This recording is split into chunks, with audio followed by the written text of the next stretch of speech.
Alex Epstein is with us now, president and founder of the Center for Industrial Progress, author of The Moral Case for Fossil Fuels. He is pro-fossil fuels, anti-green agenda, and uses facts to back it all up. How are you doing, Alex? Good to be here. And Stu, you're here this time. You weren't here last time. I know. I missed you. It's great to have you here. And of course, we last time I think I had you on Stu Does America, talking about your new book, Fossil Future, which is the update to Moral Case for Fossil Fuels, and a great book. I mean, it's one I go back to all the time. It's nonstop. I mean, you're like a god to him. Or, I don't know. He's a fanboy. Has he stalked you at any point? Because for years I've been trying to create an army of him. An overweight, out of shape army. We're coming together right here. It's going to go well. It's going to go well. So I have this sense that things are changing. Things are being exposed, like the WEF and ESG.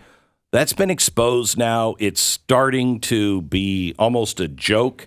And when it comes to the fossil fuel usage, I hope that this changes a little quicker, because we're entering a time where they're just going to choke us off and kick the door closed behind.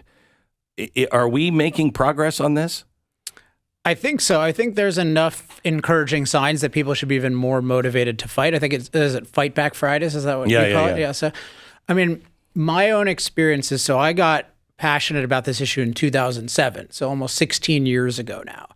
And for most of that period, from 2007 to the present, what I would call the case against fossil fuels has enjoyed a position of a moral monopoly. So basically, if you were against fossil fuels, right? If you said, I'm concerned about climate change, I'm against fossil fuels, you just got a halo over your head. Mm-hmm. It was just free status. Mm-hmm. And there was no questioning of it at all. And then if you were at all associated with questioning climate catastrophism, or let alone supporting fossil fuels, then you had devil horns. So it's this thing where there's no debate. And I think part of what I've helped to create, and what some others have helped to create, is there is increasingly a debate about this. And I think a manifestation of this is, you mentioned the World Economic Forum, and in particular ESG. When I started, 5 or 6 years ago, I used to do consulting on messaging for businesses. Now I just help politicians because it's more high impact. But ESG just took the corporate world by storm, including the oil and gas industry. And everyone just said, oh, we love ESG. They just always parasitically adopt the new term, which is just so dangerous. When your enemy comes up with a new term, especially if it's 3 letters, don't start voicing those 3 letters, but they do that. And it was just, nobody would question ESG. It had a total moral monopoly. And now look at what's happening now. Now people have very negative associations with ESG, considerably negative associations with the World Economic Forum. And I think also real questions about the net zero movement. And I think it's a combination of, some of the intellectual work and activist work some of us have done, but also the manifestation of a global energy crisis, including a lesser energy crisis in America. Whenever you have a crisis, the establishment is called into question. And so I view now as a very special educational opportunity, certainly in energy, the greatest one of my lifetime, because I was born in 1980, the 70s energy crisis was even starting to become a memory then. Just like inflation, people don't think it can happen if it hasn't happened recently. Right. Now both of those are happening, and people are open to, wait a second, maybe it doesn't make sense to restrict all of our reliable energy without a replacement. Maybe it doesn't make sense to just print money endlessly. Maybe logic is valid. Right. Maybe. I think the jury's still out on that, but we'll give that point to you for now. When you look at how everything is under the umbrella of Save the Earth now. I don't know if you saw the story about rice needing to go away if we're going to save the planet. And rice, so the now, grain? Rice, the grain. Okay. Feeds what? Oh, I don't know, probably half the world. What's it going to be replaced with? Well, they certainly not meat. No, they don't have. They don't have that part of it. They're just talking about getting rid of rice. Why would you worry about? Yeah. They'll come up. Scientists are working on something to replace rice, I'm sure. It's got to be bugs, right? We got to get to bugs eventually. What's the path to eating bugs? So when I look at this and I look at the people involved, I mean, you have said forever a moral case for fossil fuels, because millions will die. Millions will die if we just abandon power. electricity. We're also now having these zealots take on our foods, meat, rice. This is immoral. Rice feeds. So how many people will starve without rice? I think rice is a great example. So I want to, since it's about to be Earth Day, and I'm here in town for this event called Earth X, which is traditionally, I think, an event for environmental catastrophists. But I was invited because former Governor Rick Perry wanted to have me here, I guess, as a counter. And so he's invited me and then the Texas state climatologist. We're going to be on the stage together, which will be very interesting. It's going to be great. So, we're hoping to get a really good recording. You need to borrow a bulletproof vest? I guess. We haven't had any scares yet. Let's hope. Don't get any ideas, anyone. And so it's Earth Day. So I want to ask kind of a question, which I think is maybe the most clarifying question when it comes to how people look at Earth. And it's very simple, but I think it explains how people could possibly be anti-rice in the name of the Earth. So the question is, what is your goal with respect to Earth? Is it 1, to advance human flourishing on Earth? Or 2, is it to eliminate human impact on Earth? And I think the anti-rice goal is eliminating human impact on Earth.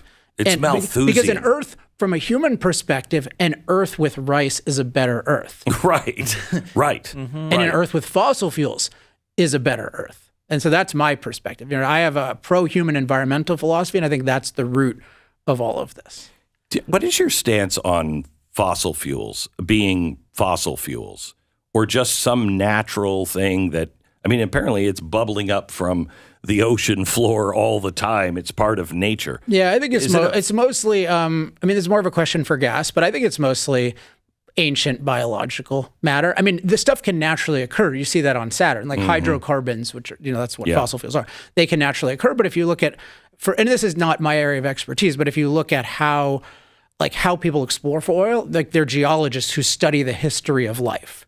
So the vast majority of people I know who are actually finding this stuff definitely believe in what's called the biogenic theory. And wouldn't that be just the perfect way for a self-sustaining ecosystem to work? That it would take stuff that has died and is being regenerated into something else that is useful? Well, the criticism would be, I think it's a good point. The criticism is, we're taking it at a faster rate. So we're burning the stuff at a faster rate than it decomposed. Now, from a certain perspective, why? And from my perspective, why do I care about that? Because we don't need to use this stuff forever. We use the stuff and we discover better things like nuclear. So we've got more than 10 times more, quote, fossil fuel underground than we've used in the whole history of civilization. We're not running out of it. We're running out of the freedom to harness it. That's what's correct. That's what's scary. So, it's a great thing. Another perspective that's even more controversial is, well, in a sense, we're returning the CO2 to the atmosphere because we had very high CO2 that was absorbed, by a lot of marine organisms. We're returning it to the atmosphere. Isn't that more, quote, natural? So it's interesting that they hate anything that's impacted by humans, even if we're making it more like it used to be. Correct. When you look at the road we're on, especially this push from Biden and the World Economic Forum to get all cars to be batteries, the whole thing falls apart when you just start to take it logically. Do we have the transmission lines to be able to put all of wherever you're getting it from? Let's say, ancient space monkeys come down and teach us how to make more electricity. We don't have the power lines to distribute this kind of stuff that fast, do we? Certainly not now. I just think of it as it's very valuable, I think, just to return to basic principles. And the basic principles of, a free economy is, what do? If you have a good idea, you are free to offer it to the market and see how it goes. It is not a good idea to try to make 67% of new U.S. vehicles electric by the year 2032 for a million different reasons, which is why it's not even close to happening. We have 6% adoption with massive government subsidies. People don't want these things. And the basic reasons are they're not as cost effective for the typical person. And we have a decline in the availability of reliable electricity. And why would you have a massive increase in demand? Correct.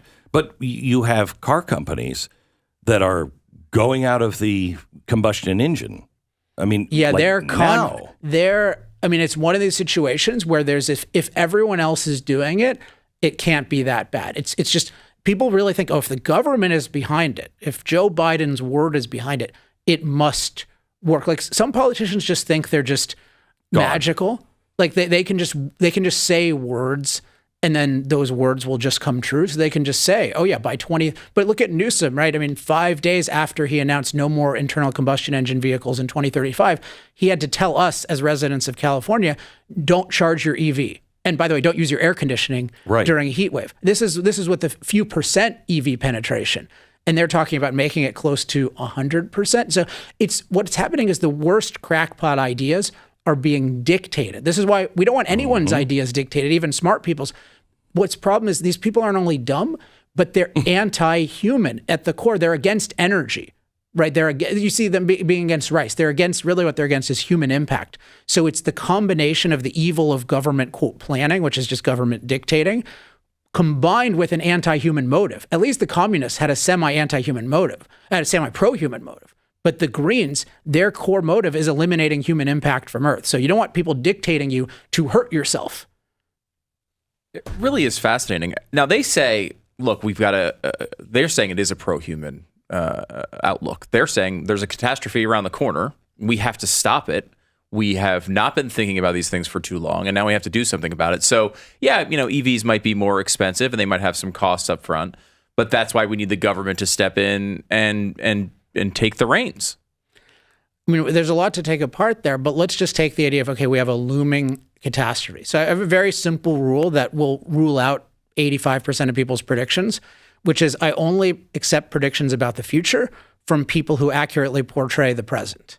So if they acknowledge... that's a good rule. That's really good. If they acknowledge, hey, you know what? Human beings are currently in a climate renaissance, as in we're far safer from climate-related disasters than ever. The average person is 1/50th as likely to die from a climate-related disaster because the rate of death has gone down 98% in the last 100 years. If they said it's amazing now, and so we've had 1 degree of warming, the Earth is much more livable than it used to be. It's also greener. Life is better, mostly because of all the energy that came with the fossil fuels.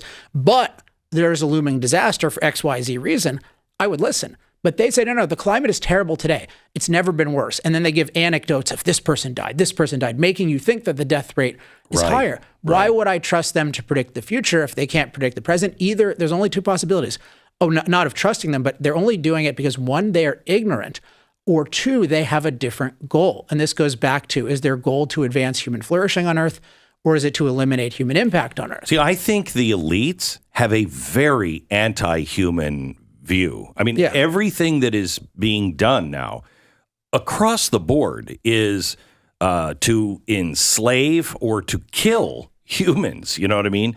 Tell them exactly what to do every second of the day. You're gonna have to walk if you live in this area. There's no cars for you. Your car can only drive so far. That's crazy. And I think they have a real Malthusian attitude. And I think the majority of the people who are just lapdog followers are ignorant of the real facts. Yeah, I mean, I think Malthusian's actually charitable to them. Well, it's an aspect of it. It's what I call the parasite polluter view of human beings. So this is the view that Earth is what I call a delicate nurturer. So it's stable, sufficient. It gives us enough as long as we're not too greedy, and it's safe. And then human beings are parasite polluters, and our impact ruins it. Yeah. So there's that aspect of running out of resources, but there's also this idea of like everything we do ruins Earth. And at the core, that's obviously not true. Like we make water clean. Nature doesn't just have Evian and Perrier flowing all over the place and we ruin it. Like we make clean water, right? We make the air a lot cleaner than it was when we use wood. Like we make our environment unnaturally clean and safe. So you can't not know that. So I think it's really a belief that human impact is evil. But notice they don't think bear impact is evil, beaver impact is evil. So it's a distinctly anti-human view. That's why I call it human racism. Because it's the view that the human race is particularly evil, that our impact is evil and the rest of nature's impact is good. And this is a mainstream view. It goes by green. Green means minimize or eliminate human impact. It's an uncontroversial idea. So this is how far we are against, in terms of hating our species and our nature right now. It is incredible.